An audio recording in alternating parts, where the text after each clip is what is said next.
جبت لكم اليوم تشكيله تاع هاد المملحات اللي يجوا بزاف طريين وبعجينه وحده وحشوات مختلفه. وهاد نفس العجينه هي اللي نخدم بها خبز الساندويتشات وخبز البرجر اللي كل ما نديرو في الفيديوهات تسقسوني عادي. اول حاجه بديت بها في البول تاعي، درت كاس تاع الحليب يكون دافي مع مورف كبيره تاع الخميره، مورف كبيره تاع السكر وخليتهم يتفاعلوا بجي.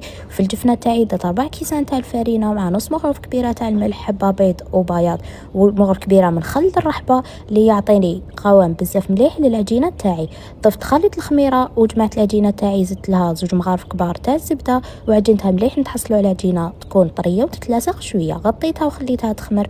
رحت وجدت لا كريم فروماجير، درت كاس تاع الحليب مع مورف تاع المايزينا تكون معمره، مورف صغيره تاع الملح، مورف صغيره اعشاب عطريه وكميه تاع الفرماج، ومورف كبيره من خل الرحبه اللي يجي فيه الكو تاع كات فروماج يعزز لي نكهه الفرماج في لا كريم تاعي. في المقله تاعي درت كميه تاع الزيت مع حبه تاع البصل وشويه تاع الفيونداشي، مورف صغيره تاع الملح وفلفل كحل، وقليتهم مليح. مور ما قليتهم خلطتهم مع لا كريم فروماجير وخليتهم بجيه. جبت العجينه تاعي اللي كنت خليتها خمرت وخسرتها وخليتها خمرت المره الدوزيام، وشوفوا خيوط العنكبوت اللي شكلتهم هكا تعرفوا بلي العجينه تاعكم راح تجي بزاف طريه وخفيفه لداخل. قسمت العجينه تاعي 2 مرصوات، المرصو الاول قسمته كويرات صغار كما راهو باين، وقسم الدوزيام درتو 3 كبار باش ندير بهم بيتزا والسوفلي.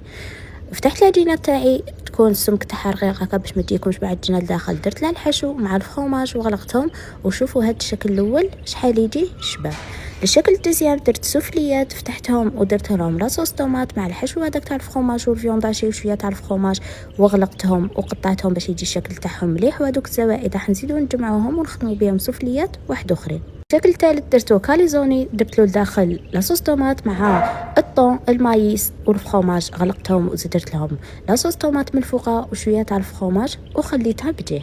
الشكل الاول تاعي طيبته على 200 درجه في الرف الدوزيام هكا باش يطيب لكم حتى لداخل ما يجيكمش معجن.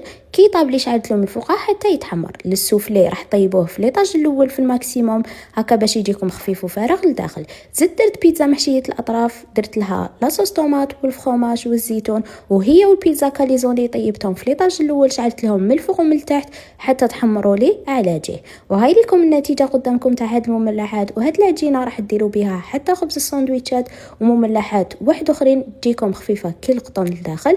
ما بقى ليا غير نقول لكم ان شاء الله تجربوا هاد الوصفه وتعجبكم وصحه فطوركم وبصحتكم.